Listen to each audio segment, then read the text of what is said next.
Je n'aurais jamais imaginé qu'une simple question pourrait faire s'effondrer tout ce que je croyais stable dans ma vie. Puis-je te poser une question personnelle ? Dit-il, à peine plus fort qu'un murmure.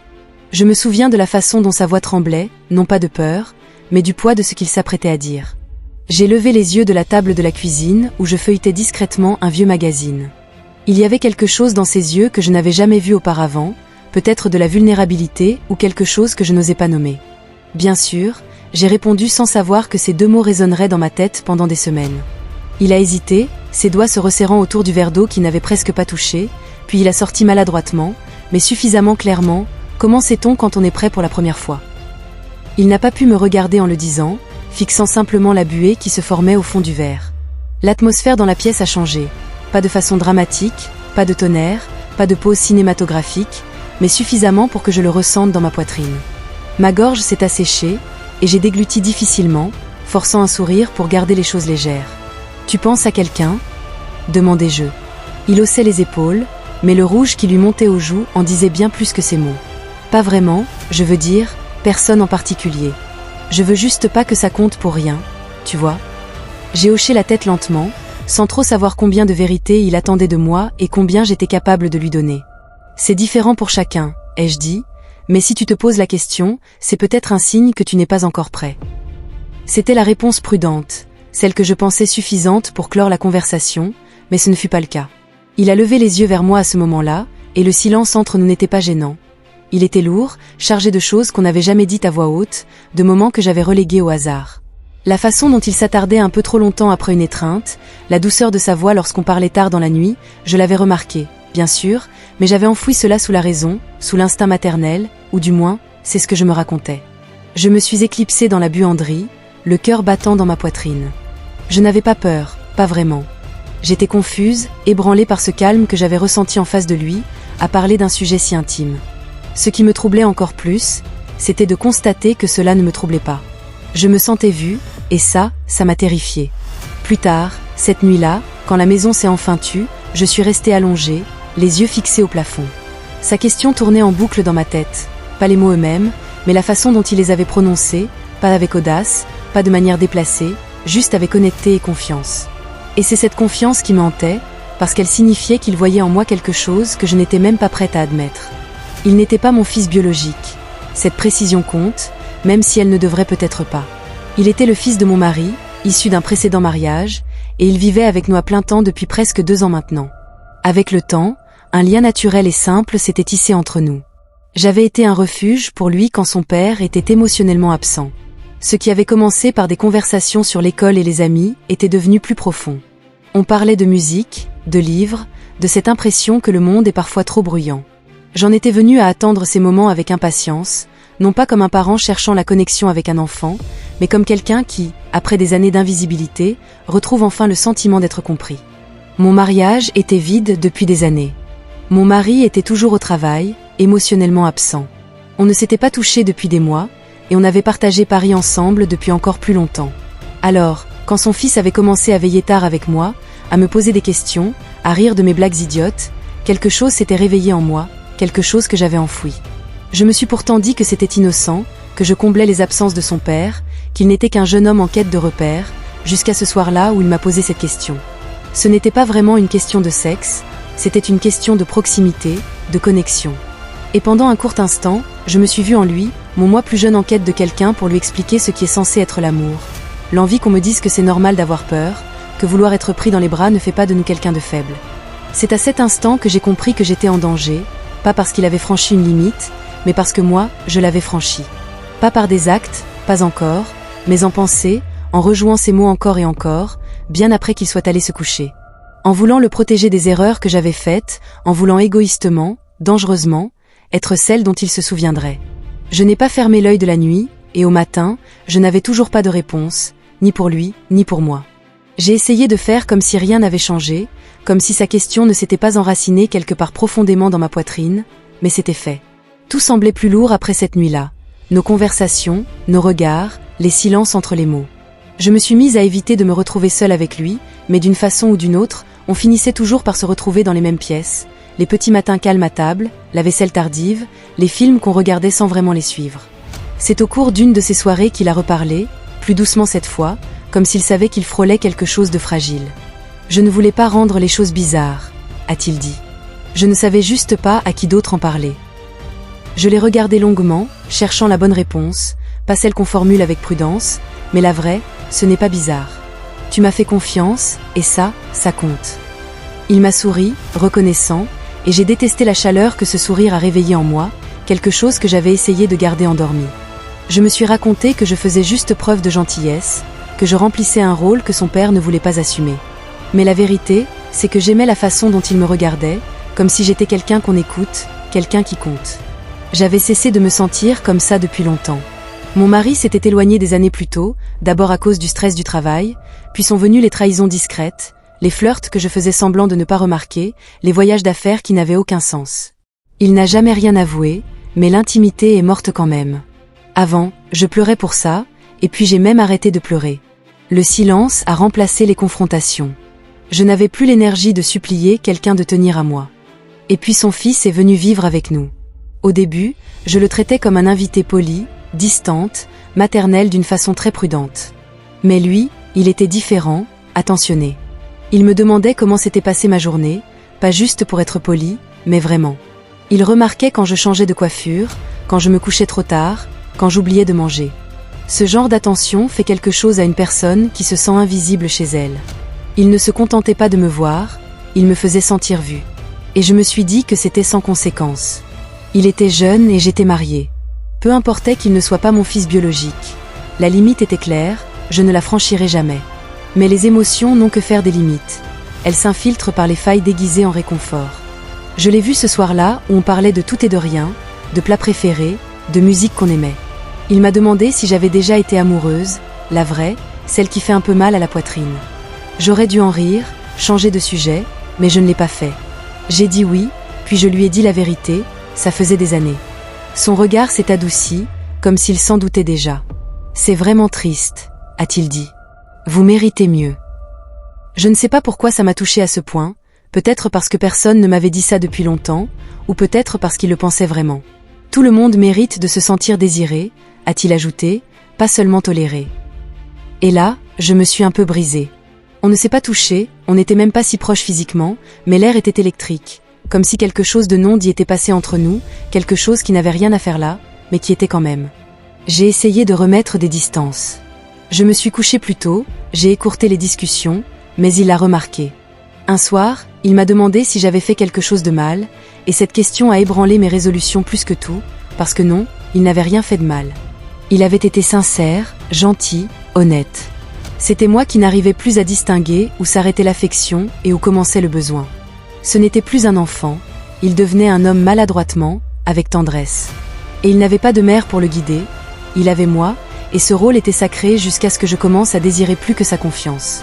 Il a commencé à se confier à moi, surtout ses insécurités, ses relations passées, la pression d'être quelqu'un qu'il ne se sentait pas encore prêt à devenir. Je lui offrais des mots rassurants comme n'importe qui devrait le faire, mais au fond, une partie de moi voulait être celle à qui il comparait les autres. Pas parce que je le voyais comme une conquête, mais parce qu'il me rappelait une forme d'amour que j'avais oubliée, un amour doux, celui qui écoute. On a recommencé à passer du temps ensemble, doucement, prudemment, et même si aucun de nous ne l'a dit, quelque chose avait changé. Je n'avais plus l'impression d'être une gardienne. J'étais devenue un miroir reflétant ses peurs, sa curiosité, sa façon de comprendre ce que l'amour devrait être. Je voyais dans son regard ma propre faim. Je ne voulais pas qu'il la voie, mais il l'a remarqué. Il a recommencé à veiller tard, à s'asseoir un peu plus près, à poser des questions qui frôlaient la limite de l'acceptable, pas explicitement, mais dans l'intimité émotionnelle. Tu crois que c'est possible de vouloir quelque chose tout en sachant que c'est mal? Je n'ai pas répondu, je l'ai simplement regardé, et il m'a regardé en retour, comme si nous savions tous les deux exactement ce que nous faisions semblant de ne pas ressentir. Dans ce silence, nous avons pris une décision que nous n'avons jamais formulée à voix haute. Nous ne lui donnerions pas de nom, nous n'agirions pas, mais nous continuerions, soir après soir, à faire semblant que ce lien était innocent, même quand il ne l'était plus. Une semaine s'est écoulée sans que nous nous parlions vraiment, non pas à cause d'un malaise, mais par une reconnaissance silencieuse que nous flirtions dangereusement avec quelque chose qu'aucun de nous ne savait nommer. La distance n'a rien apaisé. Au contraire, elle a rendu ce lien plus vif, plus insistant. Je me suis surprise à penser à lui durant la journée, à rejouer nos conversations, à me rappeler comment il m'écoutait si intensément, si présent. J'avais honte de ses pensées, Mais la honte ne m'a jamais arrêtée. Elle ne fait que les enfouir plus profondément, là où elles pourrissent. Un soir, il a frappé à ma porte, pas tard, pas de façon déplacée, juste assez après l'heure du coucher pour me couper le souffle. Je n'ai pas répondu tout de suite, j'ai simplement fixé la porte, le cœur battant. Puis sa voix a traversé, à peine audible, je voulais juste dire bonne nuit. « Tu es là ?» Il était là, les mains dans les poches, avec l'air à la fois du garçon qu'il était encore et de l'homme qu'il devenait. Cette contradiction m'a désarmée. J'ai esquissé un sourire doux et murmuré « bonne nuit », même si je ne l'étais pas du tout. Il n'a pas bougé. « J'arrive pas à dormir », a-t-il avoué. Quelque chose en moi s'est fissuré. J'ai reculé sans réfléchir. Il est entré, hésitant, et s'est assis au bord du lit, comme s'il testait le poids du moment. Je me suis assise en face de lui, les jambes repliées, le cœur battant si fort que je pouvais l'entendre. « Je me sens si idiot », a-t-il dit après un moment. « Si j'ai tout gâché. »« Tu n'as rien gâché », murmurai-je. « Rien de tout ça n'est ta faute. » Il a levé les yeux, la douleur gravée sur son visage. « Mais je t'ai mise mal à l'aise. »« Non », répondis-je trop vite. « Tu ne l'as pas fait. C'est ça le problème. » Nos regards se sont croisés à cet instant, et j'ai su qu'il n'y aurait pas de retour en arrière après cette phrase. Il a tendu la main, non pas pour me toucher, mais pour prendre la mienne. Doucement, nos doigts se sont entrelacés sans effort, sans hésitation. Je n'ai pas retiré ma main, j'aurais dû, mais son contact ne me semblait pas mauvais. Il me paraissait inévitable. « Je ne sais pas ce que c'est, dit-il, mais je sais que je ne me suis jamais senti aussi en sécurité avec personne. » Ma gorge s'est nouée. « Tu n'as pas besoin de comprendre, tu as juste besoin de savoir que je te vois vraiment. » À ce moment-là, je crois que nous avons tous les deux compris ce qui avait grandi entre nous. Ce n'était pas du désir, pas quelque chose de léger ou de fou, c'était bien plus dangereux que ça.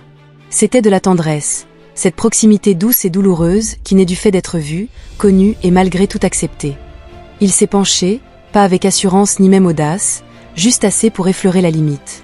Son front a touché le mien, rien de plus, mais c'était suffisant. Ma respiration s'est coupée, mes doigts se sont resserrés autour des siens, puis j'ai reculé. « Je ne peux pas, dis-je. On ne peut pas. » Il n'a pas protesté, il n'a pas supplié. Il a simplement hoché la tête, comme s'il savait que c'était à moi de le dire, comme s'il comprenait que je devais être celle qui serait forte. Il s'est levé lentement, avant de sortir de la pièce. Il a dit quelque chose que je n'oublierai jamais, je ne cherchais rien de toi, j'avais juste besoin de savoir si c'était réel, ce que je ressentais, ce que tu ressentais. Ça l'était. Et je répondis, c'est ce qui rend ça dangereux. Quand la porte s'est refermée derrière lui, je suis restée là, dans le silence, et j'ai laissé les larmes couler, pas parce que je regrettais, mais justement parce que je ne regrettais rien. Et ça, c'était ce qui me terrifiait le plus. Le lendemain, j'ai essayé de sourire, de prétendre que rien n'avait changé, mais nous étions plus silencieux, plus prudents. Nous savions ce que nous avions frôlé, à quel point ça aurait pu aller plus loin. La limite n'avait pas été franchie, pas physiquement, mais émotionnellement, nous l'avions largement dépassée, et ça ne disparaissait pas. C'est ça qui m'a brisé. Le temps n'atténuait rien. Chaque regard, chaque instant partagé portait encore le poids de ce qui n'avait pas été dit.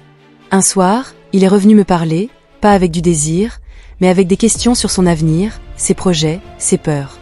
J'ai compris quelque chose qui m'a coupé le souffle. Il n'avait pas besoin d'une amante, il avait besoin de quelqu'un pour croire en lui.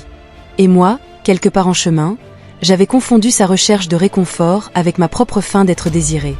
Ce soir-là, je lui ai dit doucement mais clairement que nous devions arrêter, pas seulement éviter la limite, mais s'en éloigner totalement.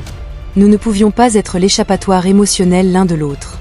Il avait l'air anéanti, mais il n'a pas discuté. Il a simplement hoché la tête. Je serrai atteindie, j'ai souri malgré la douleur dans ma poitrine. Moi aussi, il est allé se coucher. Je suis restée là, dans le noir, pas en me sentant comme une coupable ou une victime, juste comme une femme qui avait oublié qui elle était, qui avait failli laisser quelque chose de précieux devenir quelque chose de destructeur. Et le pire, c'est qu'une petite partie de moi aurait voulu que les choses soient différentes. Les semaines ont passé, et l'air entre nous s'est petit à petit éclairci, non pas parce que les sentiments avaient disparu, mais parce que nous avions choisi de respecter cette frontière que nous avions enfin reconnue. Il s'est plongé dans ses études et son petit boulot, a commencé à passer plus de temps dehors avec des gens de son âge. J'ai remarqué le changement. La distance a aidé, elle m'a rappelé qui je devais être pour lui et pour moi. Je me suis occupée, j'ai plongé dans le travail, la routine, n'importe quoi pour me distraire de ce qu'il s'était presque passé. La culpabilité n'a pas disparu, mais elle s'est adoucie. J'ai cessé de me détester pour ce que j'avais ressenti, et j'ai commencé à comprendre pourquoi c'était une réponse à des années de solitude émotionnelle. Ce n'était pas une excuse, mais une réalité à affronter. J'avais été tellement seule pendant si longtemps que je ne reconnaissais plus l'attention qui n'était pas intéressée. Son attention à lui m'avait semblé comme de l'eau après une sécheresse. Ça n'avait rien à voir avec l'âge ou le rôle, tout à voir avec le fait d'être enfin vue après des années dans l'ombre. Mon mari, lui, est resté indifférent, enfermé dans son monde. Nous avions depuis longtemps cessé de faire semblant que notre mariage était plus qu'un contrat. Il n'y avait plus de trahison possible entre nous, plus rien d'intime à violer. J'avais cru un temps que cela rendait inoffensif le fait de ressentir quelque chose pour quelqu'un d'autre, mais j'ai compris que le vrai danger n'était pas dans ce que nous avions dit ou fait, mais dans ce que nous avions ressenti. L'infidélité émotionnelle n'a pas besoin de baisers ni de caresses pour laisser des traces. Un soir, en mettant la table, il s'est arrêté à côté de moi. Il n'a rien dit, n'a rien cherché. Il m'a simplement regardé et m'a souri, un vrai sourire, pas chargé de confusion ni de désir. Je lui ai rendu ce sourire. C'était notre trêve silencieuse, un merci, un adieu à ce qui avait failli exister. Avec le temps, il a rencontré quelqu'un, une fille de son travail, douce et confiante. Il l'a invitée un soir à dîner. Je les ai observés à table, la façon dont il se penchait vers elle pour l'écouter, comment elle s'illuminait en riant. J'ai ressenti la paix, pas de jalousie, pas de regret, juste une sorte de clôture. Après le dîner, il m'a aidé à ranger. Quand nous nous sommes retrouvés seuls dans la cuisine, il m'a dit « Je suis vraiment heureux ». J'ai hoché la tête. Je sais, je le vois. Il a hésité puis a ajouté « Je ne le serai pas sans toi ». Il y a eu un silence, un accord tacite. « Je suis fière de toi ». Et je murmurai. Nous n'en avons plus jamais parlé. La vie a repris son cours. Il a fini par déménager et a pris son propre appartement. Nous nous envoyions des messages parfois, rien de profond, juste des nouvelles. J'ai gardé mes distances, non par peur, mais par respect. Il construisait sa vie et moi, j'avais enfin retrouvé la mienne. Dans le calme qui a suivi, j'ai eu le temps de réfléchir à tout ce qui s'était passé, à ce qui ne s'était pas passé, à ce que j'avais voulu et à ce que je m'étais empêché de prendre. J'ai compris la différence entre une erreur et une tentation à laquelle on résiste. La leçon n'était pas dans les conséquences, elle était dans la retenue. J'ai commencé à travailler sur mon mariage, non pour le sauver, mais pour y mettre fin.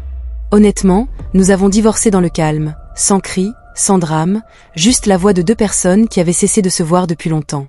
Des années plus tard, je repense encore à ce chapitre de ma vie, sans honte, sans chagrin, avec une forme de respect. Pas parce que c'était bien, mais parce que ça m'a rappelé que j'étais encore vivante, que j'avais encore besoin de connexion, de profondeur, de vérité. Ce qui a failli arriver n'était pas de l'amour, c'était le souvenir de ce que l'amour devrait être. Et dans ce miroir fragile, j'ai vu à quel point je m'étais éloignée de moi-même. Il ne m'a pas sauvée et je ne l'ai pas sauvé non plus, mais dans cet espace étrange et compliqué que nous avons partagé, nous nous sommes réveillés l'un l'autre. Nous nous sommes rappelés ce que cela voulait dire d'avoir de l'importance. C'est ça que je garde, pas l'attention, pas le presque, mais la clarté qui a suivi. Nous ne sommes pas tombés, nous avons reculé, et dans cette décision, nous sommes devenus plus que ce que nous aurions pu détruire. Parfois, l'amour ne ressemble pas à du romantisme.